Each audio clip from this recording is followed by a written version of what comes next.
Radiation pressure का question दिया था मैंने, हुआ है किसी से? हाँ?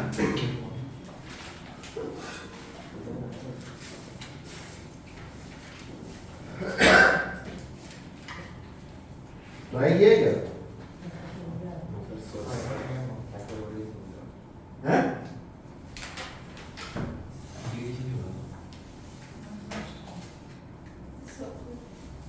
ऊपर वाला एक्स पे 0 pi by 2 so pi by 2 minus pi by 2 degree dt का और 3 समय टेंपरेचर लेंगे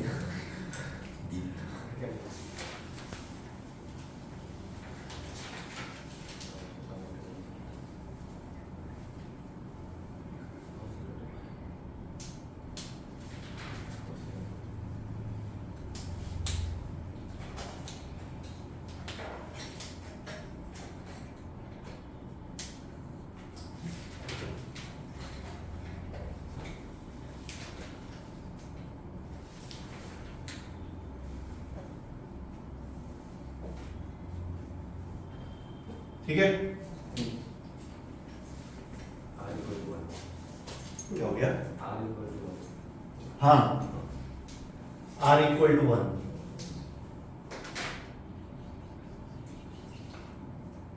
है ना? रेडियस दी थी मैंने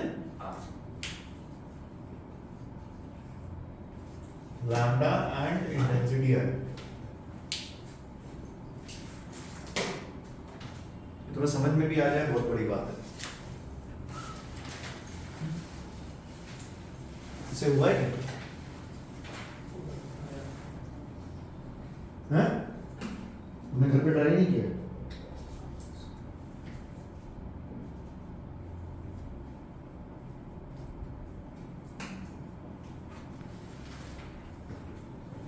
देखो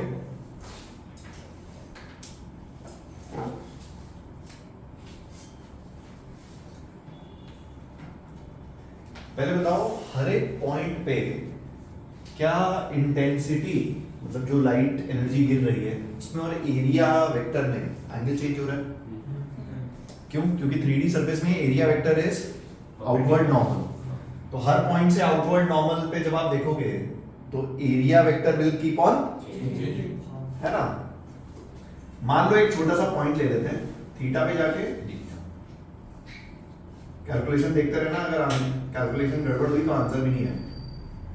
थीटा पे जाके डी थीटा पे हमने एक पॉइंट लिया जिस पे लाइट रे इंसिडेंट हो रही है।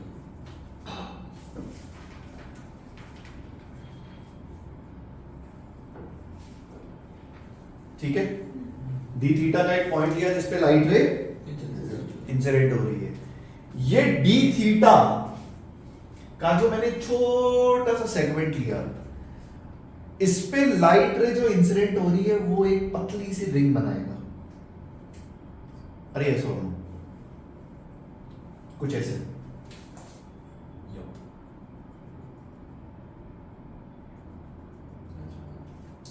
सही बात है, क्योंकि वही डी थीटा एंगल यहां पे भी होगा, यहां पे भी होगा। या 3D में इमेजिन करो, स्फीयर है ये। कुछ बात समझ आई? कुछ बात इमेजिन हुई? स्फीयर को 3D की तरह देखो पहले। देखो मैं तुम्हें इसका एक शॉर्ट फॉर्मूला दे दूंगा, शॉर्ट ट्रिक दे दूंगा, तुम्हारा हमेशा आंसर आ जाएगा। ऐसे केसेस में परेशान होने की कोई जरूरत, मुझे पहले ही इसका आंसर पता है। इसका आंसर आएगा I by C pi are square. पहले ही मुझे आंसर पता है, मुझे पता है इसके शॉर्ट ट्रिक है। ठीक है, खैर fair enough.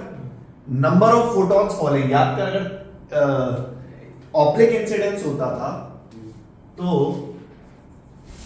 Number of photons falling is equals to I small area, जो हमने सेगमेंट लिया है small area, dA cos theta lambda by. अच्छा, इसकी एरिया निकालना जानते हैं अपन। ये रिंग को सामने देखो, ये रिंग तुम्हें ऐसे दिखेगी,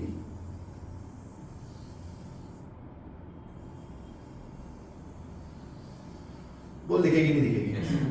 इस रिंग की, ये जो छोटी सी रिंग बनी, इसकी रेडियस कितनी है?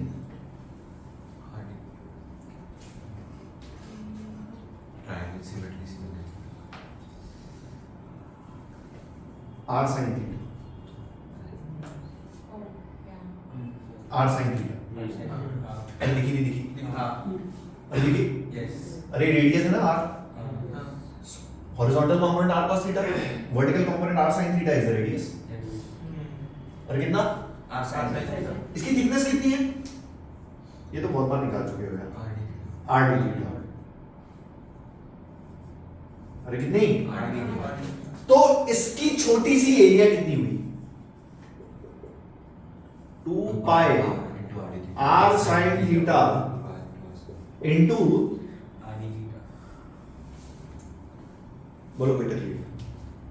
ठीक है, ये कुछ ऐसे ही कर रहा था मिस्टर उदयन, तुमने यहां तक तो ठीक किया है, उधर ही तक किया है। अच्छा ये हो गई कहानी, बस। अरे यहां तक बात समझ गई? अच्छा ऑब्लिक इंसिडेंस के केस में जब r1 होता था तो चेंज इन मोमेंटम डायरेक्टली लिख रहा हूं क्योंकि कल कर चुके हैं, 2h बाय लैम्डा इनटू, बोलो कोई तकलीफ? अरे पक्का?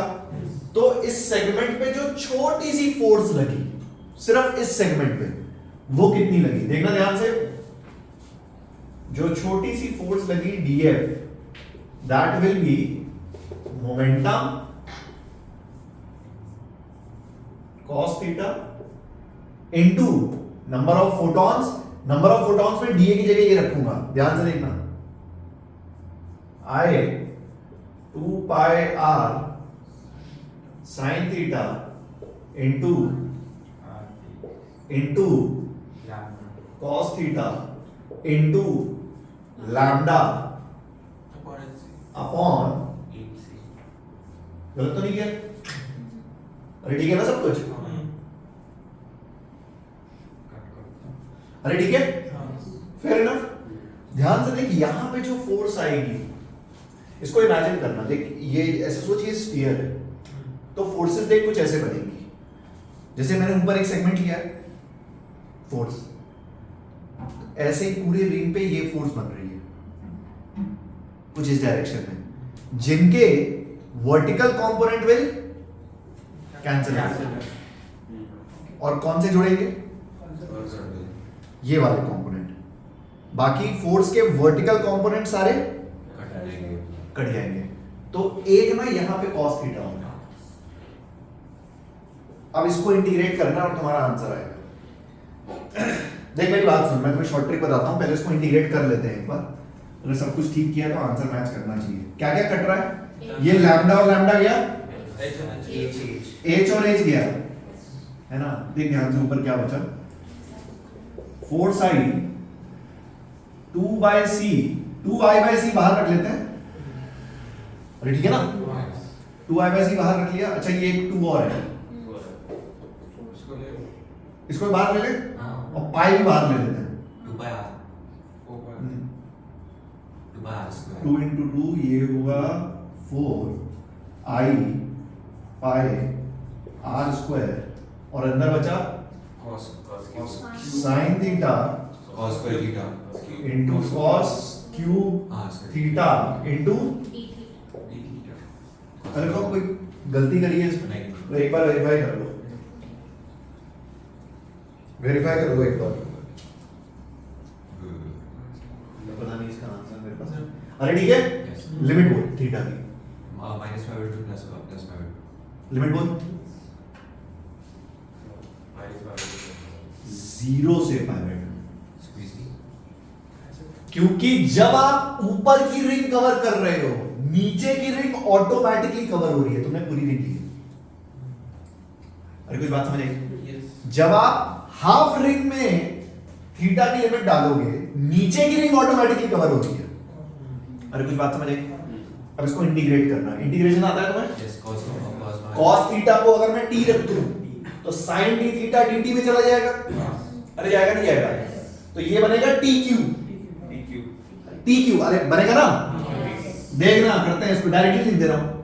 सो 4i pi are square by C और T Q D T limit, मैंने cos थीटा को t रखा था, तो यहां पे क्या आएगा, cos थीटा की वैल्यू 0, तो t होता है कितना, 1 to 0 पाई बाय 2। हाँ 0 अरे सही बोल रहा हूं ना, लिमिट, अरे cos थीटा तो मैंने t रखा, अरे सही बात है, तो यहां आया पाई बाय 2 और ऊपर क्या आया 0। गलत तो नहीं बोल रहा, लेकिन एक चीज और हुई, minus sine theta into D theta is D T, तो ये लिमिट ऊपर नीचे हो जाएगी, माइनस आ जाएगा है ना। सो इसको कर दिया पाई बाय 2, इसको कर दिया 0। बोलो कोई तकलीफ, चेक कर लो।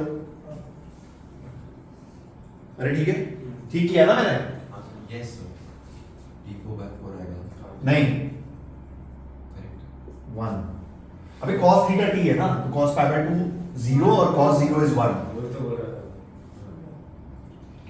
अब इंटीग्रेशन आता है ना, ये कौन सा मेथड है, सब्स्टिट्यूशन है नहीं। अच्छा, टी क्यूब का इंटीग्रेशन इज d4/4 टी की पावर 4 बाय, नीचे वाला 4 तो इसको बचा देगा, है ना। यहां टी की पावर 4 में 1 रखोगे तो क्या आएगा, कितना आया, आई बाय सी इंटू, मैंने आंसर क्या यही बोला था। एक्चुअली इसकी शॉर्ट ट्रिक है, कभी तुम्हें इस टाइप के 3D फिगर्स दिख जाएं तो जो फोर्स होती है, रेडिएशन प्रेशर नहीं, रेडिएशन फोर्स, प्रेशर निकालने के लिए एरिया से डिवाइड कर दो, वो एक अलग चीज है। रेडिएशन फोर्स होती है that is I by c into projected area. ध्यान से देख, यहां से अगर लाइट गिर रही है ना, इस स्फीयर को चपटा दो तो तुम्हें एरिया के, तुम्हें क्या दिखेगा, डिस्क। इसको ना ऐसे चपटा दो, मतलब ऐसे स्फीयर रखा है, उसको ऐसे दबा दो, तो यहां पे क्या बना, डिस्क, जिसकी रेडियस कितनी है, r, pi are square. Answer, मतलब मैं क्या बता रहा हूं, देख देख देख देख, मान लो एक कोन है, क्या है ना, अपनी height h and radius r, बोलो कोई तकलीफ, यहां से आ रही है energy, same intensity I and wavelength lambda, बोलो फोर्स। अब तू सोच, जब तू इसको ऐसे चपटाएगा क्या तुझे ट्रायंगल दिखेगा, जिसका बेस कितना होगा 2r और हाइट कितनी होगी, I by c into half into 2r into h। Answer ये आरे चाहिए, अरे ठीक है, अब मुझे लगता नहीं ऑनेस्टली, मेन सेंस में इसकी बातें बहुत ज्यादा फ्रीक्वेंटली होंगी। सॉरी, इसकी एरिया देख, मुझे जो एरिया चाहिए वो डिस्क की चाहिए, मुझे अंदर वाली एरिया, तो मैंने length that is 2 pi r into thickness,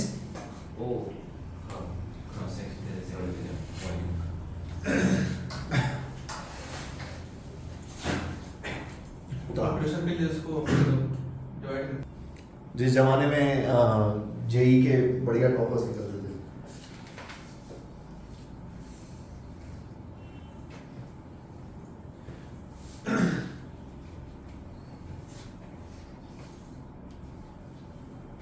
मैं तुम्हें पहले बताया कि तुम्हारी क्लास 12 के साथ ये क्लास में कोई ऐसी जनता है जो ऐसा भी सोच रही है कि कुछ बहुत थोड़ी बहुत कमी ले गई या थोड़ी बहुत रैंक पीछे आ गई तो ड्रॉप ले लेंगे।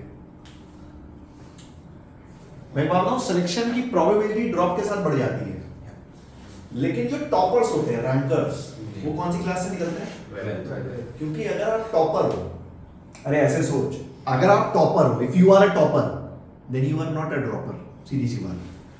अरे अगर तुमको रैंक निकालनी है, वो भी अच्छी, तुम टॉपर में आते हो, तुम 12वीं के साथ ही निकाल दोगे, 1 साल क्यों वेट करोगे, अरे है कि नहीं, ऐसा थोड़ी कि तुम 12वीं के साथ सेलेक्ट ही नहीं हुए, अगले साल AIR बना कोई। कुछ बात समझ आ रही है? मतलब ड्रॉपर्स बैच से रैंक निकलना ऐसा नहीं है नामुमकिन है, पर बहुत मुश्किल है। मतलब मैं बताऊं, पहले जब बंसल क्लासेस 2000 की बातें हैं, उस टाइम पे जो ड्रॉपर बैच का रिजल्ट ही, मतलब वो लोग सोचते थे ड्रॉपर है तो सिलेक्ट ही नहीं हुआ। एक दो कैंडिडेट आते थे।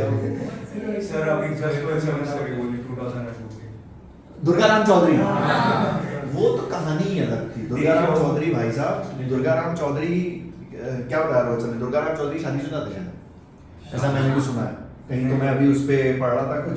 अभी तो मेरी हाँ अभी तो मेरी शादी नहीं, उस टाइम पे, अरे उस टाइम पे ना लिमिट नहीं होती थी तो अच्छा, और जब लिमिट नहीं होती थी ना, तो एक्चुअली जो बिहार के अपने कैंडिडेट्स होते हैं उनका क्या होता है कि अपने को पता चल जाता है दिसंबर तक भाई हो रहा है नहीं हो रहा है, तो पहले ही अगले साल की तैयारी में जुट जाते हैं, ये साल का छोड़ ही दो, तो कुछ ऐसे है ना। तो दुर्गाराम चौधरी का जब रिजल्ट आया था ना, उस टाइम पे तो रिजल्ट छापा भी नहीं था किसी ने, ये बताया ना रोहित सर, किसी ने रिजल्ट उनका नहीं छापा था प्रॉपर। वो खुद जाके उन्होंने इंस्टीट्यूट को बोला कि भैया मैं, मेरी रैंक आई है, मेरा रिजल्ट नहीं दिया, बोला ड्रॉपर है तो गए गुड, कुछ इस टाइप की बात। और आजकल देखो तुम, वो तुमने मीम्स देखे होंगे, AIR 11 के पीछे सारे कोचिंग इंस्टीट्यूट भाग रहे हैं, देवांशु कुछ है कि देखे तुमने वो मीम्स? देखा है सर। टाइम्स ऑफ इंडिया के 4 दिन के पेज उठा लो, चारों दिन के फर्स्ट पेज पे AIR 1 नीट तनिष्का, एक बार एलन ने छापा है, एक बार बायजूस ने छापा है, एक बार नारायण ने छापा है, सब ऐसे छापेगा।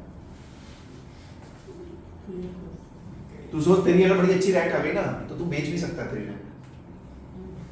सीरीज बात है, तुम्हें करना क्या है, you have to sell it. Crash course देखिए series, it is a complete start किया Then I stopped you. That's what खैर, वो मैंने तुम्हें वो भेजा था कि अगले साल से जेई जो है वो जैक करा रहा है। सर फर्क क्या पड़ेगा? तुम्हारा कोई फर्क पड़ने वाला, अगले साल ऑनेस्टली मुझे ऐसा लगता है कि जेई का पेपर टफ होने वाला है मेंस, क्योंकि अगर जेई का एक एपेक्स बोर्ड जो सेट होगा वो पेपर सेट करेगा तो पेपर थोड़ा सा टफ करेगा, और जो इसका होल एंड सोल पर्पस है कि पेपर एक अच्छे तरीके से हो, जैसे अभी ग्लिचेस आ रहे थे, जो कंप्लेंट्स आ रही थी, वो सब ना हो। बट तुम्हें बहुत ज्यादा परेशान होने की जरूरत नहीं, क्योंकि अगर टफ आएगा तो सबके लिए टफ आएगा, हाँ वो तो कट ऑफ कम जाने के चांसेस हैं। भाई पेपर जितना टफ आए ना उतना अच्छा होता है, पेपर जितना टफ आए उतना अच्छा होता है। We should pray for tough paper. ऐसा हम लोग सोचते हैं कि टफ पेपर नहीं आना चाहिए, ऐसा नहीं। टफ पेपर नहीं आया तो तुम्हारा कट ऑफ जितना हाई जाएगा, जिन लोगों ने पढ़ाई करी है उनके लिए भी it is tough to give. तो उसमें पेपर टफ आएगा तो जैसे 10 लाख में से लिटरली जो बच्चे बैठे मतलब लोग जब अभी भी 11th में बच्चे आते हैं ना तो बोलते हैं कि यार कंपटीशन बहुत टफ है, जेई का, नीट का। तुम ऑनेस्टली अगर डेटा पे बात करो तो कंपटीशन टफ नहीं है। 10,000 कंपटीशन में अगर 10 लाख बच्चे बैठते हैं, कितने ऑन एन एवरेज बात कर रहे हाँ 10 लाख 10 लाख बच्चे, तो इसमें से कितने ऐसे बच्चे हैं जो ऑनेस्टली पढ़ाई करते हैं? 10,000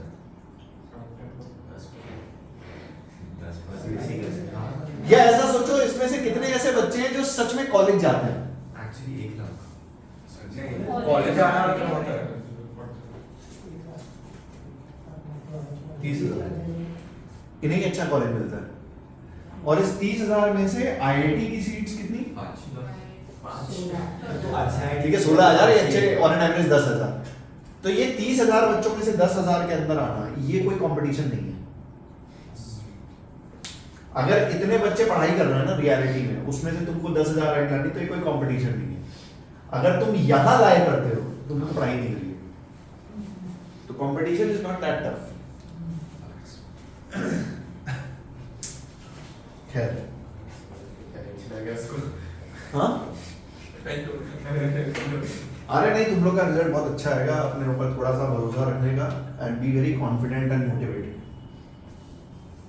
खैर, जितना तुम लोग को करना था उतना तुम कर चुके हो। ये अगले 6 महीने की कहानी, जो रिवीजन में बाजी मारेगा, प्रैक्टिस में बाजी मारेगा, उसकी रैंक बूस्ट अप करेगी। अब तुम्हारा रैंक बूस्ट का ग्रे एरिया चल रहा है।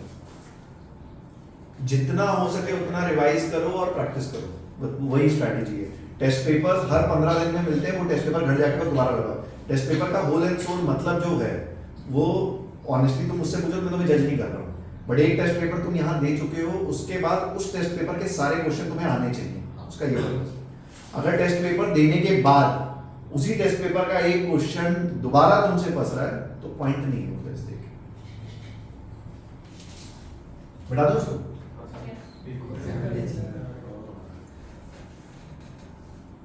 मिटा दो उसको। मैंने टेस्ट पेपर से बच्चों को सेलेक्ट कराया हुआ है, सिर्फ टेस्ट पेपर से, सिर्फ टेस्ट पेपर से। एक कैंडिडेट था, वो आया, उसके एग्जाम में कुछ नीट की कहानी है, जेई की नहीं है, पर उसके एग्जाम में कुछ 3-4 महीने ऐसे कुछ बचे हुए थे। तो वो आया, वो मतलब एकदम नीलबटा सन्नाटा, अब क्या करें, कुछ रिवीजन किया नहीं। मैंने कहा रिवीजन की सारी किताबें हटा दो, पढ़ा है अगर 2 साल तो पहले अपन तो फाइट मारे। एक तो वो चीज़ होती है कि 2 साल पढ़ाई नहीं तो फाइट मार के कोई मतलब नहीं है। उसने बोला नहीं मैंने 2 साल पढ़ा है, पता भी चल जाता है, एक आध क्लास लो आपको आइडिया लग जाएगा। उसने मेहनत करी थी, बट ठीक है, उसे चीज़ें याद ही नहीं थी। मैंने कहा सारी किताबें हटा दो, सब फेंक दो, सब नोट हटा दो, किसी को कोई मतलब नहीं। उसको मैंने टेस्ट पेपर्स की बुक ला के दी, कोई भी एक रैंडम सी ऐसे बुक उठा ली, हरियन की टॉपर्स की, उसको मैंने एक बुक ला के दी जिसमें करीबन 100-150 पेपर थे। मैंने कहा तुम्हें कुछ नहीं करना है, अगले 3 महीने 90 दिन है तुम्हारे पास, रोज एक पेपर लगाओ। शुरू के 3 घंटे पेपर लगाओ, उसके बाद 2 घंटे गैप लो, और उसके बाद के 3 घंटे जो तुम पढ़ाई कर रहे हो उसमें बस यही करो कि ये पेपर के सारे क्वेश्चन तुम्हें आने चाहिए। इससे 2 चीजें होती हैं, हर दिन आप नए क्वेश्चन सीखते हो और आप अपने ब्रेन को ऐसा डेवलप करते हो कि जब डिफरेंट वैरायटीज के क्वेश्चन हैं तब आपको चीजें याद आ रही हैं। तो पहले तो नंबर बने नहीं, उसके करीबन 10 पेपर में उसके नंबर कुछ बने नहीं, उसके बाद धीरे धीरे नंबर बढ़ने शुरू हुए। नीट में 650 नंबर, 650। ये तुम रोहित सर से पूछना या निशांत सर, इमानी मैम, किसी से पूछना, उनके सामने की कहानी है। तो टेस्ट पेपर से ही आप सेलेक्ट हो सकते हो अगर आपने 2 साल लिटरली मेहनत करी है। तो ये जो 6 महीने चल रहे हैं इसमें स्ट्रैटेजिकली पढ़ाई करना बहुत जरूरी है। रिवीजन पे ज्यादा फोकस करो। क्या रिवीजन हो गया? चलो आओ, चलो हेडिंग डालो न्यूक्लियर केमिस्ट्री। आओ न्यूक्लियर केमिस्ट्री थोड़ी बातें करते हैं। हालांकि ये सब आज के लेक्चर में हम जो बातें करेंगे तुम्हें आती हैं।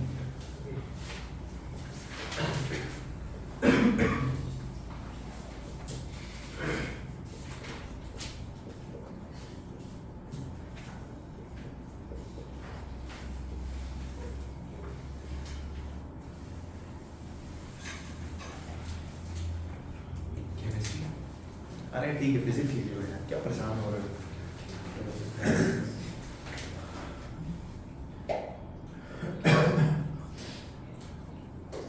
Nuclear physics. आओ, पहले तो न्यूक्लियस की खोज किसने करी थी, कुछ भी बातें बताते चलो जल्दी जल्दी।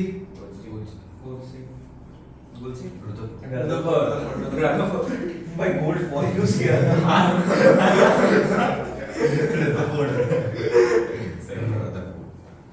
अबे न्यूक्लियस किसने खोजा था, कैसे?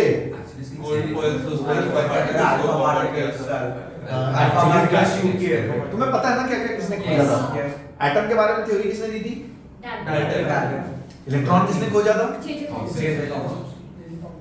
न्यूक्लियस खोजा था रदरफोर्ड ने। प्रोटॉन किसने खोजा था? और न्यूट्रॉन्स? James Chadwick.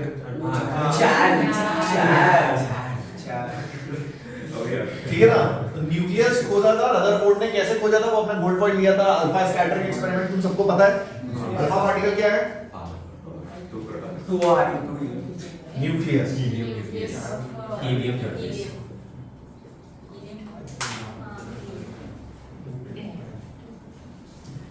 सही है? Helium nucleus. ठीक है, अच्छा बहुत बढ़िया। और कुछ बातें करो। न्यूक्लियस और ये अपना एटम, तो ऑन एन एवरेज एटम की रेडियस क्या होती है? 10 - 10 approx angstrom for me.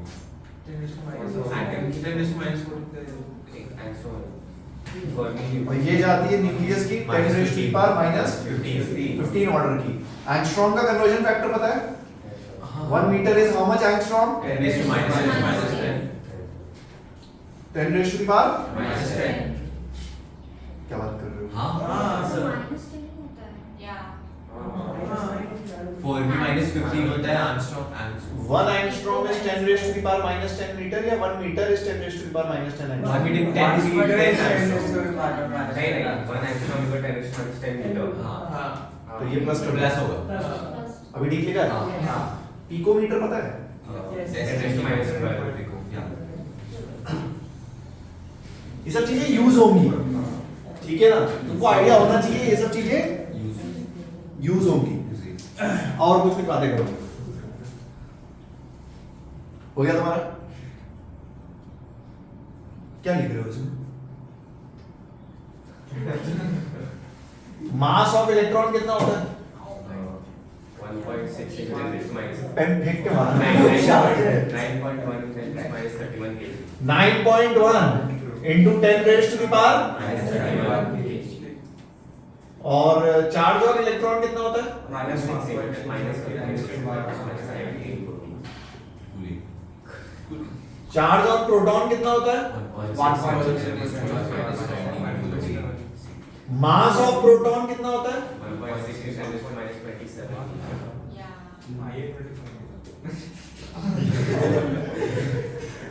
Mass of neutron कितना होता है? Same as mass of proton. Approximately.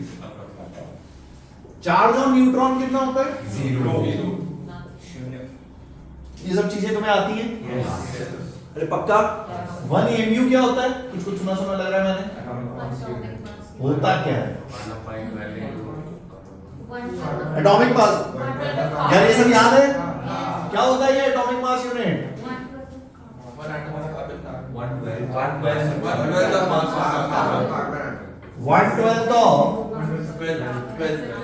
Mass of carbon 12 atom. कौन सा एटम? हाँ। अच्छा 1 mu kg में कितना होता है? 1 mu kg में कितना होता है?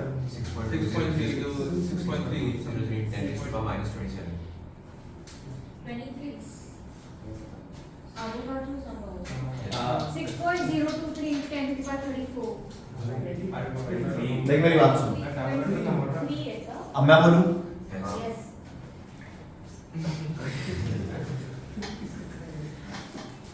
1 mu is 1/12 mass of 1 carbon 12 atom।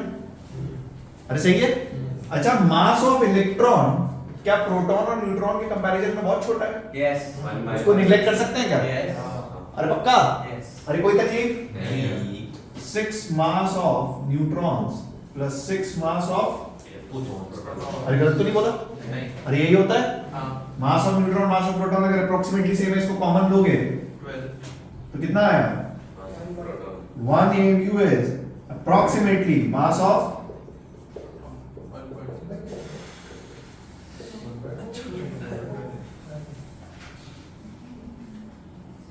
कुछ बात समझ आई? अरे ठीक है, मैं तो कह रहा हूँ अगर याद नहीं भी हो निकाल सकते हैं, कोई उसमें रॉकेट साइंस नहीं है। अभी ठीक है? और कुछ कुछ बातें करो। क्या है भाई साहब, ये मैं लिखा हुआ देखता हूँ, कुछ ऐसे ऐसे लिख देते हैं A Z, what is this? atomic number is mass What is A? मुस्कान से बताएगा सिर्फ, बाकी सब चुप रहेंगे। A क्या है? mass क्या मास? क्या होता है मास नंबर?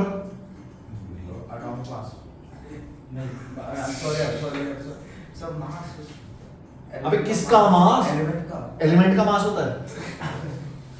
atomic Z क्या होता है? atomic number What is atomic number? number of protons is equal to number of electrons Number of is equals to number of electrons in neutral atom। कौन से atom में? neutral mass number क्या होता है?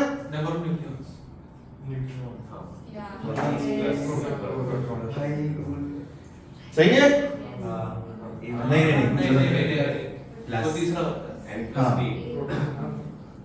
Mass number is number of nucleons numerous तो number of neutrons protons plus number of,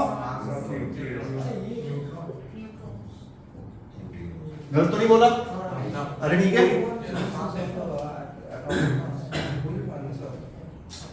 ये decimal में हो सकता है क्या?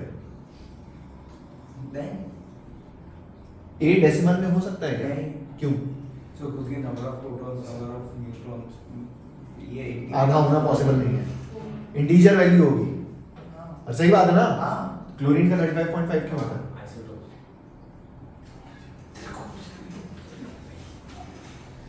क्लोरीन का कितना होता है? कैल्शियम का कितना होता है? सब मास नंबर याद नहीं है। मैं बता रहा हूँ 40.5 होता है ना कैल्शियम का, 35.5 क्लोरीन का होता है, 35.5 होता है। कैसे हो गया? मैं पहले ही कहा था एटॉमिक स्ट्रक्चर तबीयत से आनी चाहिए। ये सब चीजें मैं दोबारा पढ़ाने वाला नोट्स में नहीं था। अभी बुला दूंगा निशान सर को, हालत खराब कर देंगे तेरी। 9-10 में पढ़ाई जाती है बातें। डेसिमल में क्यों होता है ये? आइसोटोप्स का एवरेज परसेंटेज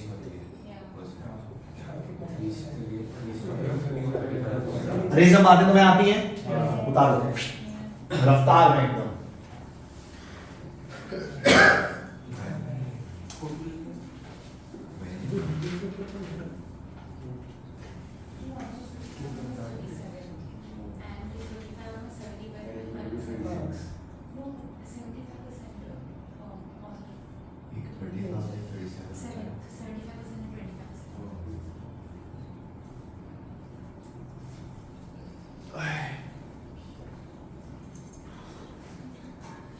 जिंदा रहने के लिए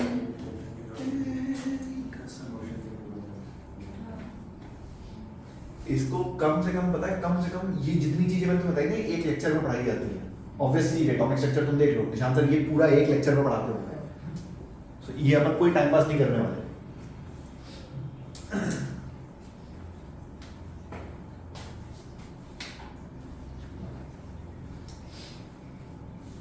हो गया? नहीं तुम लोग का हो गया? क्वेश्चन लिखो। कैलकुलेट द मास ऑफ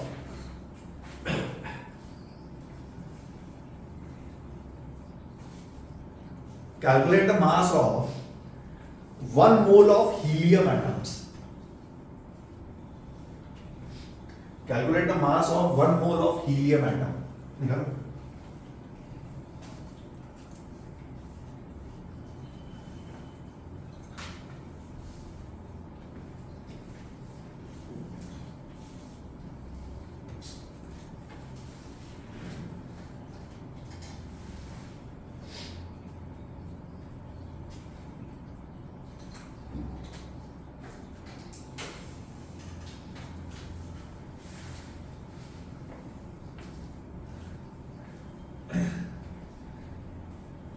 जनता मिटा दूं ये सब?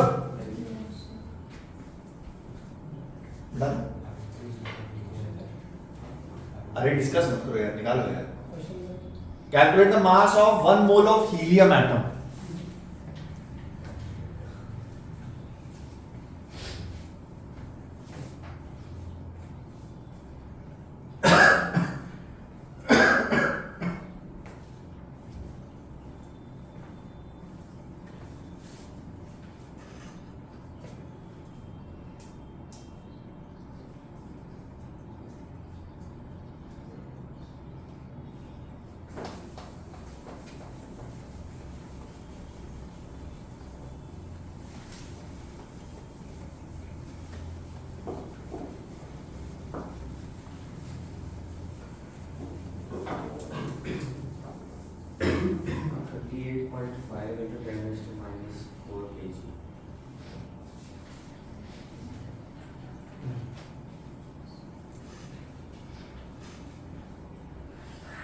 सही है, चलो ऐसे ही कुछ है।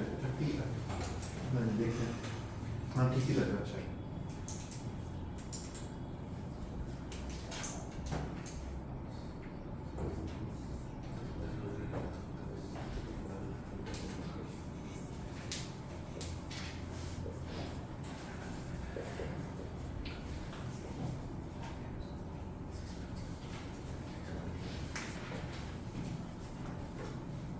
आ गया? No, still writing. आ गया?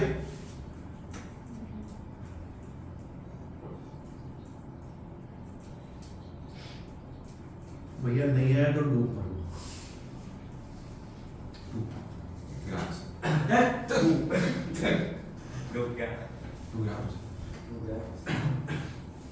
Have I got to say mass proton? 100% sure That even I got. That's just data point. कितना है इसका एक एटम का? 2 into 1.6 4 AMU। सो 1 मोल का कितना होगा? 4 AMU को कन्वर्ट करो 1.67 into 10 raised to the power Minus -27। 1 mole 6.023 into 10 raised to 23। क्या तुम्हें मेरी बात कुछ समझ आ रही है? yes boss 6 मोल है 24 24 अप्रोक्सीमेटली 4 ग्राम। हाँ वो एक बोलिए तुमने एक्यूरेट निकाला होगा। एक्यूरेट निकाला ना तुमने? हाँ, पूरा वही मुझे पता है, इसीलिए मैंने बोला ठीक है। ये जब मैं पूछ रहा था ना कि व्हाट इज 1 AMU तो कोई ये दे रहा था आंसर। डिफरेंस देख लो ढंग से, तबीयत से। 1 AMU को अप्रोक्सीमेटली 1 ग्राम यहाँ पे लिख देते हो तुम, ठीक है? पर ये सब चीजें रटने की जरूरत नहीं है, तुम्हें पता है, तुम रट लो एकदम ऐसा होता है। ये सब चीज निकाली जा सकती है।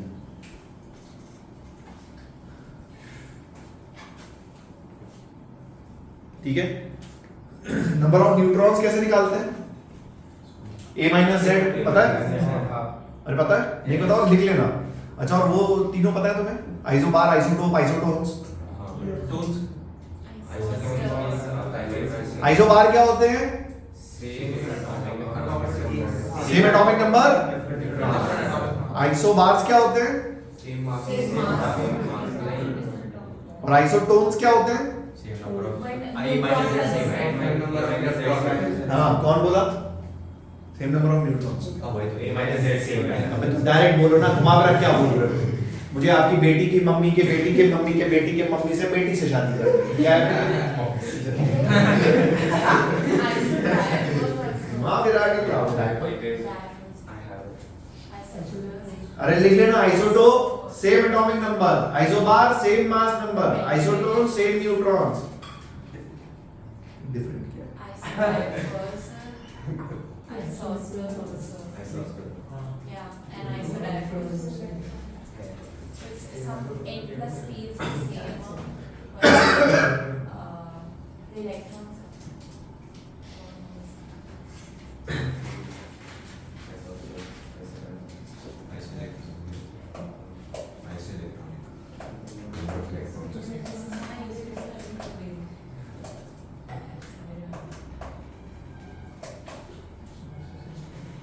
ये मुझे पता नहीं, तुमने पढ़ा है नहीं पढ़ा है?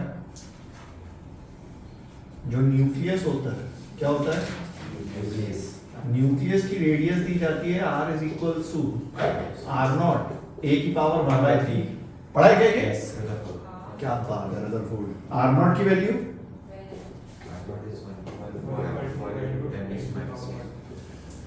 अगर पढ़ा है बहुत अच्छी बात है, नहीं पढ़ा है लिख लो। Rutherford's nucleus. सॉरी बेटा, क्या क्या है रिपीट कर सकते हैं? Rutherford nucleus. ए क्या होता है? हैं?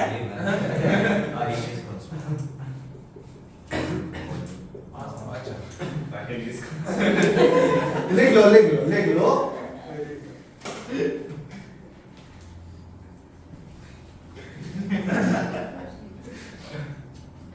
डेंसिटी ऑफ एन एटम मैंने निकाल के दिखाई थी कभी? कितनी होती है? निकालो निकालो।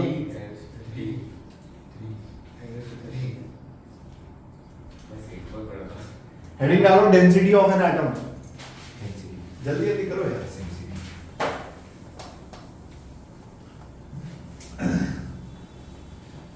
डेंसिटी तुमको उसमें नहीं निकाली जाती क्या केमिस्ट्री में? नहीं हेडिंग डालो डेंसिटी ऑफ एन एटम।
कुछ बात समझ आई?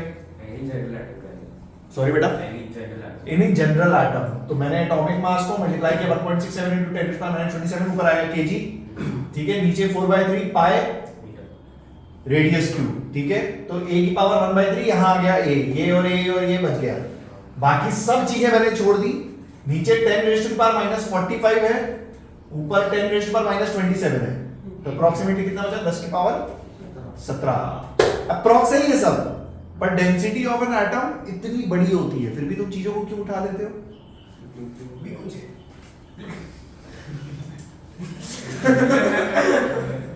अबे डेंसिटी ऑफ एटम इतनी बड़ी होती है, फिर भी आप चीजों को कैसे उठा लेते हो? मास हम भी एटम से बने क्यों उठा लेते हो? क्या कैंसिल आउट हो जाएगा? हैं। क्योंकि एटम में मैक्सिमम स्पेस इज एम्प्टी। अरे कुछ याद है कहानी? एटम में बहुत सारी जगह क्या होती है? खाली। और बाकी जो थोड़ी सी जगह भरी होती है उसमें भी 10 raised to the power -27 के ऑर्डर के पार्टिकल्स बैठे हैं। अरे कुछ बात समझ आ रही है? मतलब ऐसा समझो एक बहुत ही छोटी जगह में बहुत ही छोटे पार्टिकल्स बैठे हैं, इसलिए डेंसिटी इतनी बड़ी होने के अगर ये लिटरली एटम भरा होता, 99% जगह खाली नहीं होती, तो तुम इन चीजों को उठा नहीं पाते। हालत खराब हो जाती है आपकी। अबे ये वुड को देखो, ये वुड देख कितना भरा हुआ है, ये देख तू कितना भरा है, इसी से इमेजिन कर, ये वुड इतना भरा है ना, इसमें अगर मैं होल्स कर दूं कुछ ये स्पॉन्ज टाइप मटेरियल हो जाएगा, तो तू इसको इजीली उठा पाएगा। अरे उठा पाएगा नहीं उठा पाएगा? लेकिन फिर हमारे मसल में भी तो पूरे एटम से क्या मतलब? सर लेकिन अगर इतने फ्री स्पेस है तो फिर डेंसिटी कैसे इतनी बड़ी? ये बहुत बहुत सारे पार्टिकल्स एटम के अंदर अगर 10 पार्टिकल है तो वो 10 पार्टिकल उतनी सी जगह पे बैठे हैं।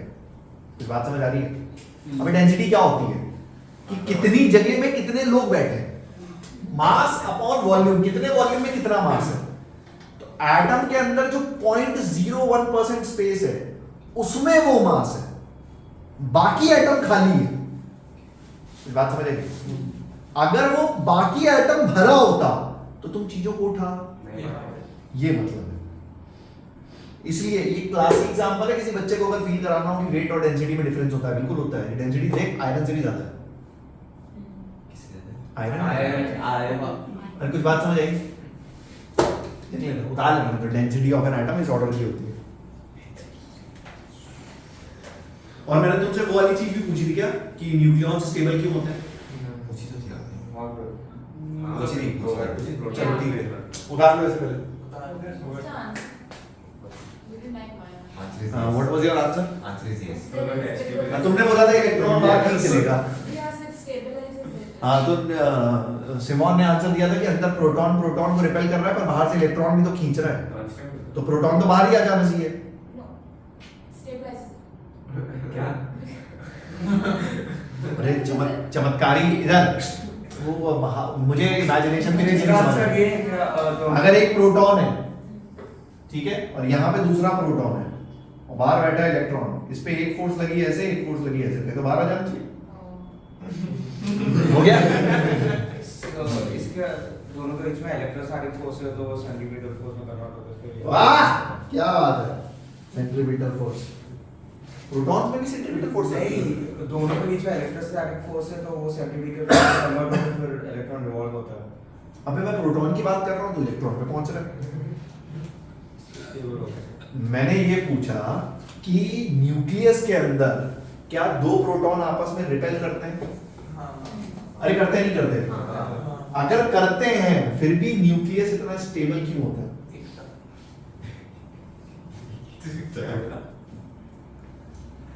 Why nucleus is stable even after repulsion force? और repulsion force भी बहुत बड़ी होती है क्योंकि वो बहुत छोटी है, रेडियस बहुत कम है, उसका भी स्क्वायर। उसका भी स्क्वायर, फिर भी न्यूक्लियस इतना स्टेबल क्यों है?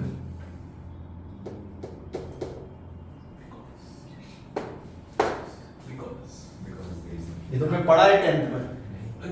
मैं बता रहा हूँ तुमने पढ़ा है, अभी नाम लिखूंगा तो तुम्हें समझ में आ जाएगा हाँ हमने पढ़ा है। वो एक अलग बात है, तुमने बहुत अच्छे से इसको फील नहीं किया।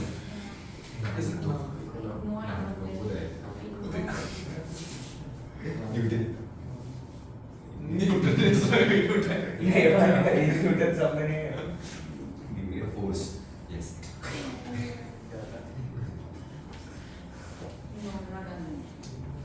मैं दिखा दूंगा किताब में न्यूट्रॉन के वजह से भी बुलाते हैं Sir, Newton हाँ। spell कर. पहली चीज हाँ क्या हाँ सुनो मेरी बात एक्चुअली ये चीजें ना सोची गई ये आज मैंने आपसे जो चीज पूछी ये चीजें बहुत पहले सोची गई तो लोगों ने बहुत ढूंढा उसके बाद वो आए कि भैया न्यूक्लियॉन्स के बीच में भी एक फोर्स लगता है जिसे क्या बोलते हैं Nuclear force. पहली चीज ये फोर्स कहाँ लगता है न्यूक्लियॉन्स के बीच में मतलब न्यूक्लियस के अंदर. ये दो प्रोटॉन के बीच में भी लगता है दो न्यूट्रॉन के बीच में भी और प्रोटॉन न्यूट्रॉन के दूसरी चीज this force is attractive in nature ये रिपल्सिव फोर्स कुछ बात समझ आई तो प्रोटॉन अट्रैक्ट. अरे ढूंढा गया ये जो मैं और आप तुम बोल रहे हैं दिस वाज फाउंड आउट ये ढूंढा गया जब हम लोग ने सोचा कि ऐसा कैसे हो सकता है इलेक्ट्रोस्टैटिक फोर्स के बाद भी प्रोटॉन और न्यूक्लियस इतना स्टेबल है तो हमने ढूंढा कि अंदर एक फोर्स और लग रही है उस फोर्स को ढूंढा गया and we named it as nuclear force पहले हेडिंग डालो न्यूक्लियर फोर्स देखो न्यूक्लियर फोर्सेस देखो nuclear forces are attractive in nature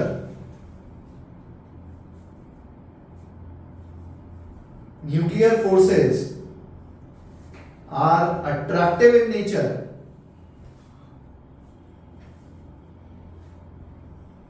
and it acts between nucleons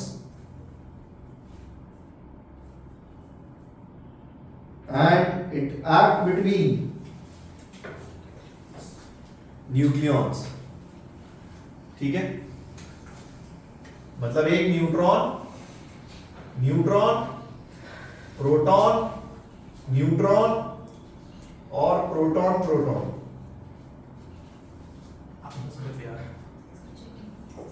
because of nuclear force explanation है इस बात समझ किसके वजह से होता है हाँ एग्जैक्टली कुछ it is a short range force ठीक है बहुत हाई रेंज पे लगती नहीं है एक्सपोनेंशियली एक्सपेरिमेंटली कैलकुलेट किया गया है न्यूक्लियर फोर्स एचसी वर्मा में एक पर्टिकुलर क्वेश्चन दिया है उसमें न्यूक्लियर फोर्स की वैल्यू C e की power minus k r upon r square where r is the distance k and c are constant में था इलेक्ट्रोस्टैट के एचसी वर्मा में था हाँ एनीवेज तुम्हें अभी जब तुम ये मॉडर्न फिजिक्स करोगे तो उसमें भी तुम्हें मिलेगा न्यूक्लियर फोर्स ये फॉर्मूला नहीं है ना तुम्हें रटना है ठीक है तुम्हें ये याद मतलब इतना बहुत हो गया तुम्हें ये याद नहीं करना है बट न्यूक्लियर फोर्स होता कहाँ है क्यों लगता है कहाँ से आया वो अपने लिए समझना बहुत जरूरी है पहली चीज ये फोर्स ढूंढा गया क्योंकि हमें लगा कुछ तो गलत है अगर इलेक्ट्रोस्टैटिक फोर्स दो चीजों को रिपेल कर रही है तो न्यूक्लियस इतना स्टेबल क्यों है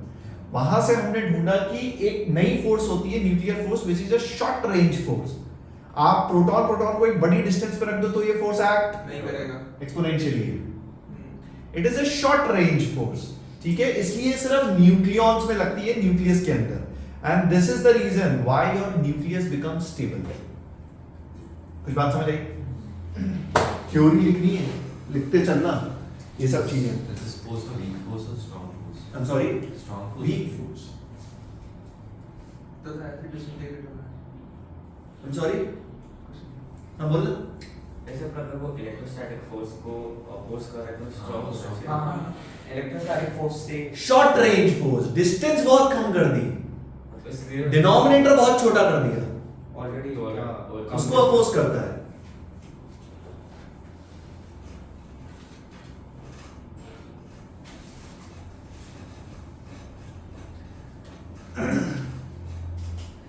इनफैक्ट प्रोटॉन में ये और कम लगता है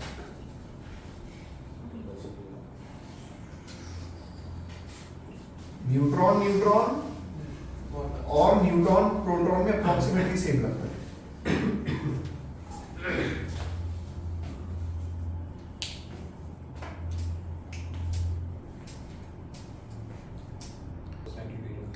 वो सिखाया सर। ये लड़का पूछ रहा है कि इलेक्ट्रॉन गोल गोल घूमते क्यों रहते हैं, प्रोटॉन से चिपक क्यों नहीं जाते? इलेक्ट्रॉन को घूमती रहती है। Electrostatic force converts into centimetre force.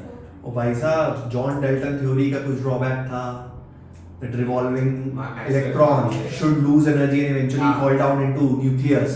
उसे बोर ने कि they follow in energy shells. हर एक शेल में कुछ अरे कुछ पढ़ा है कुछ याद है?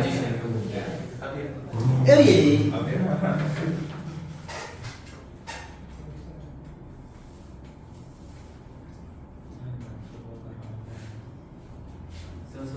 हाँ theoretically मतलब जो आ रहा है nuclear force it should be equal to the electrostatic force it is experiencing from electron proton पे. not really actually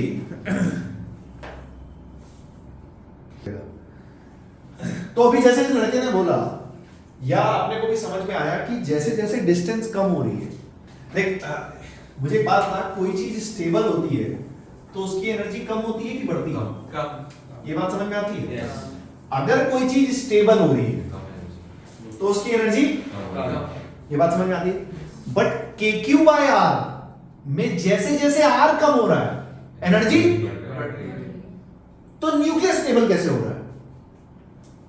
nucleus stable actually क्या हुआ मैं आपको बताता हूं, सुन। ऐसा बहुत सवाल ढूंढे, उसके बाद किसी ने बोला कि मान लो अपने पास क्या है, एक न्यूक्लियस है और एक एटम है, ठीक है?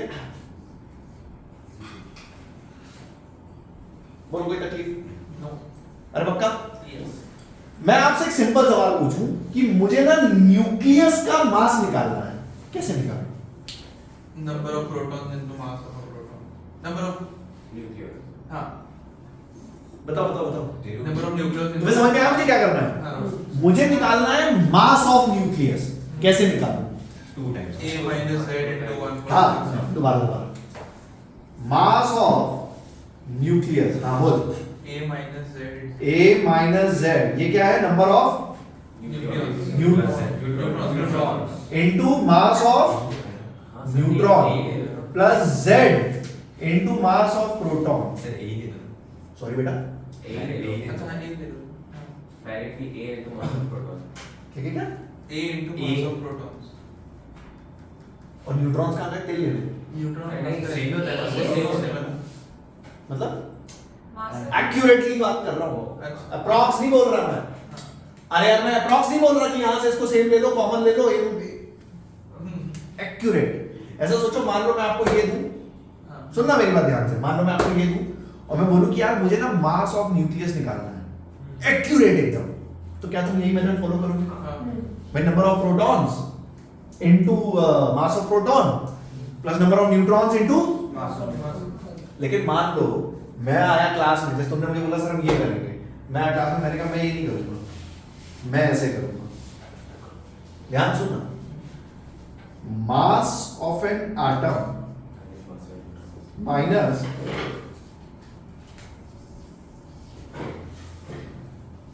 समझ में आया मैंने क्या किया? Yes. मैंने एटम के मास में से इलेक्ट्रॉन्स का मास हटा दिया। मुझे बताओ इन दोनों में क्या डिफरेंस है? Equal होना चाहिए. इन दोनों में कोई डिफरेंस है? नहीं. क्या मेरा आंसर सेम आना चाहिए? हाँ। पर साला आया नहीं, क्यों? Forces. पहले तुम तबीयत से देखो क्या इन दोनों का आंसर सेम आना चाहिए? हाँ। अरे पक्की बात, Yes. 100%, पर आया नहीं। एटम के मास में कुछ और. इसलिए मैं कह रहा हूँ बहुत कुछ हुआ। See, this is why I just stopped. This was theoretically, This was practical. और ये हमने प्रैक्टिकली ऐसे कैलकुलेट कर लिया। This atom में forces होते हैं तो Force भी count होगा. And we saw that theoretical mass is not equal to practical mass. ये हमने देखा। इनफैक्ट हमने तो ये भी देखा कि theoretical mass practical mass से बड़ा है। Yeah. कम हुआ. हाँ तो कम है. कैसे? theoretical mass practical mass से हमने तो ये भी देखा। अब बताओ, Mass of electron plus उसका मतलब speed से जब ये चीज आई उसके बाद हमको एक चीज समझ में आई कि स्टेबल न्यूक्लियस बनने के लिए कुछ मास कुछ हाँ टूट के गिर जाता है जो अपने साथ एनर्जी लेके गिरता है। then क्या ऐसे mass of nucleus theoretical minus mass of nucleus practical. ये जो मास है क्या ये मास मेरे न्यूक्लियस से निकल गया हाँ और अपने साथ कुछ एनर्जी ले गया, making my nucleus more stable. Yeah. कुछ बात समझ आई? इसे हम बोलते हैं मास डिफेक्ट। पहली चीज क्या बोलते हैं? Mass defect. और ये शायद तुमने पढ़ी होगी, E is equals to delta mc square. क्या है ये? एनर्जी। क्या है ये? एनर्जी ये क्या है? मास इफेक्ट मास डिफेक्ट। और C क्या है? Speed of light. Speed of light. अभी ये कहानी खत्म नहीं हुई, अभी और कहानी बाकी है। सुन, तेरे को अच्छा लगेगा। इसको ना थोड़ा कैलकुलेट करते हैं। कैलसी निकालो जरा एक बंदा। E is equals to delta m 9 into 10 raised to the power 32। अरे सही है ना? ये एनर्जी देगी जूल में, अरे किसमें देगी? डिवाइड कर दो। एनर्जी निकालो इलेक्ट्रॉन वोल्ट में। देखो जरा कितना आ रहा है। एनर्जी निकालो इलेक्ट्रॉन वोल्ट में, देखो कितना आ रहा है। 5.6. केजी में भी कन्वर्ट करो।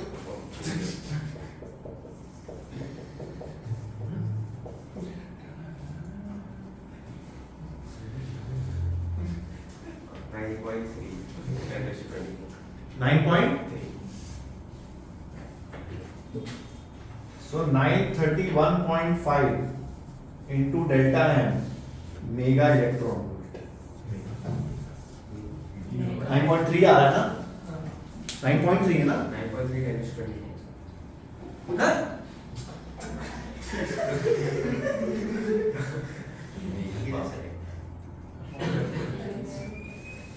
दोबारा कर। Let me look. Sir, 32 minus 27 plus 19.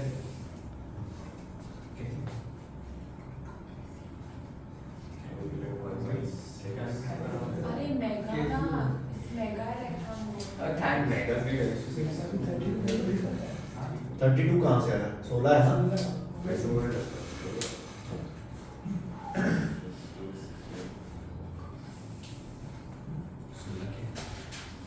अबे 3 to 10 raised to 4, ठीक है ना? सो ये एनर्जी आई किसमें? मेगा इलेक्ट्रॉन वोल्ट में, ठीक है। और मास हमने किसमें रखा था? हाँ करेक्ट 910 to 6. मास किसमें रखा था हमने? एएमयू में। तो हमने ऑटोमेटिकली कन्वर्ट कर दिया इसको, ठीक है। ये जो एनर्जी है इसे हम बोलते हैं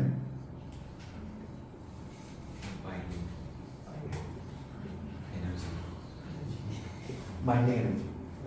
बाइंडिंग एनर्जी वो एनर्जी है जो आप अगर एक न्यूक्लियस से निकाल लो तो वो न्यूक्लियस स्टेबल हो जाएगा, या इतनी एनर्जी अगर आप एक न्यूक्लियस को दे दो तो वो न्यूक्लियस टूट जाएगा, ब्रेक हो जाएगा, अनस्टेबल हो जाएगा।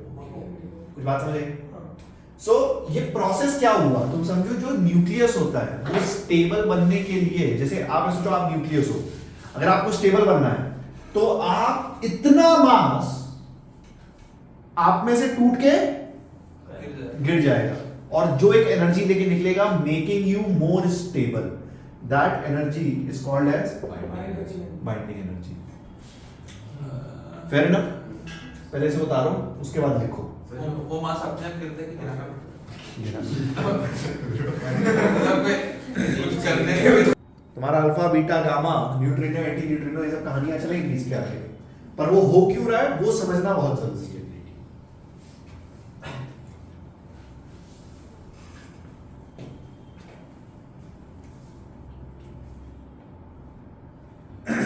अभी सिर्फ ये उतारो, फिर मैं लिखवाता हूं, वो लिखो।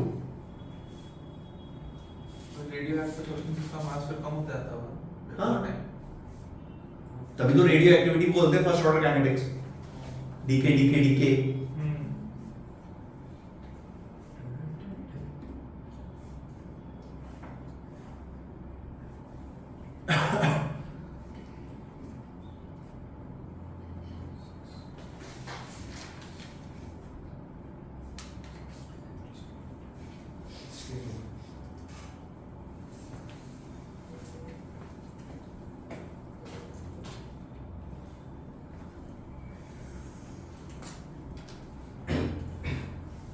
लिखो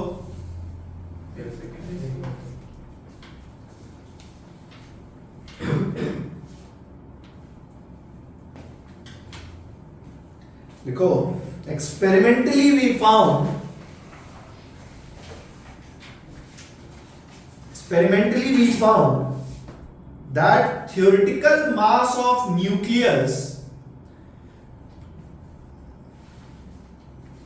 experimentally we found that theoretical mass of nucleus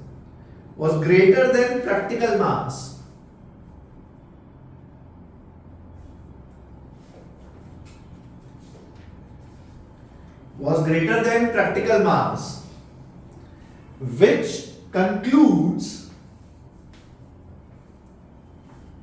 Which concludes in the formation of nucleus.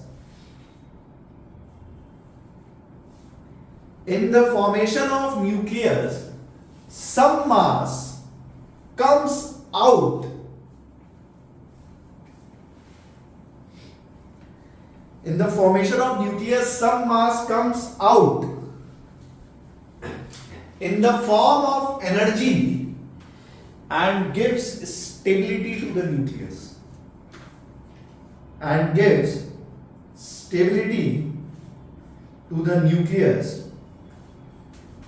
Full stop. This is called as mass defect. ठीक है, नेक्स्ट लाइन में स्टार मार्क करके लिखो, energy required to form a nucleus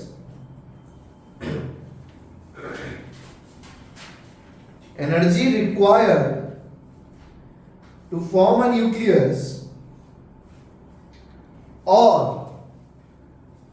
break a nucleus into protons and neutrons,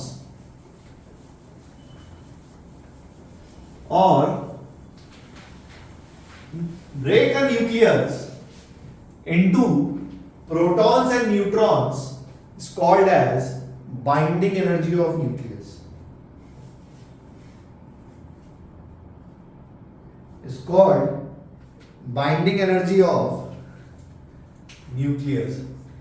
nuclear power plant जैसे काम करता है क्या? न्यूक्लियर पावर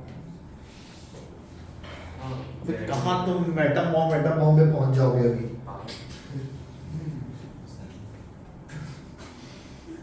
ये मुस्तकीम क्या था?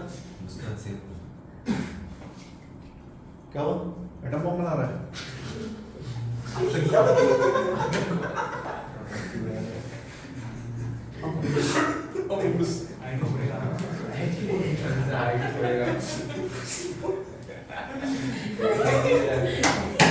अरे सुनो मेरी बात, अरे मानो एक एलिमेंट ये है x, एटॉमिक नंबर और मास नंबर, एक है y 1225, ठीक है, इसकी बाइंडिंग एनर्जी है 24, मतलब इसके न्यूक्लियस को स्टेबल बनाने में कितनी एनर्जी जा रही है? 24 इसमें कितनी जा रही है? 50 फेयर इनफ। कौन ज्यादा स्टेबल है दोनों? वो 50 वाला 50 वाला 24 वाला निकलने के ज्यादा बाद- स्टेबल कौन है इन दोनों में? मतलब 50, एक ये दोनों का न्यूक्लियस बना, हाँ इसका न्यूक्लियस स्टेबल बना जब 24 के की, इसका न्यूक्लियस स्टेबल बना जब 50 के की। 50 तो ज्यादा स्टेबल न्यूक्लियस किसका है इन दोनों में से? 50 24 वाला क्योंकि कमी चाहिए उसको निकालने को। लेकिन टूटेगा भी इजीली ना, हाँ टूटेगा भी इजीली 50 Why 50? होल्ड करेगा उसके बोले सुन मेरी बात, It depends. Atomic अरे मुझे जो समझाना वो सुनो। पहली चीज बाइंडिंग एनर्जी मतलब हमें इतनी एनर्जी चाहिए न्यूक्लियस को, बात समझ आई? सो प्रैक्टिकली जिसकी बाइंडिंग एनर्जी ज्यादा होगी वो न्यूक्लियस ज्यादा स्टेबल होना चाहिए, पर होता सुन सुन सुन सुन सुन सुन सुन नहीं, कोई केमिस्ट्री फील्ड नहीं, लॉजिक पे बात करूंगा एकदम। जिसकी बाइंडिंग एनर्जी ज्यादा होगी वो ज्यादा स्टेबल होगा, ये कोई जरूरी नहीं है। जिसकी बाइंडिंग एनर्जी पर न्यूक्लियॉन्स ज्यादा होगा वो ज्यादा स्टेबल होगा। अरे एक में आप मुझे बोल दो यार 50 बाइंडिंग एनर्जी ना 2 न्यूक्लियॉन्स को बांधते हैं, और एक में बोल दो 24 बाइंडिंग एनर्जी 10 न्यूक्लियॉन्स को बांधते हैं। तो बाइंडिंग एनर्जी कितने न्यूक्लियॉन्स हैं, ये क्वांटिटी जिसकी ज्यादा होगी वो ज्यादा कुछ बात समझ आई? Yes, अभी 21.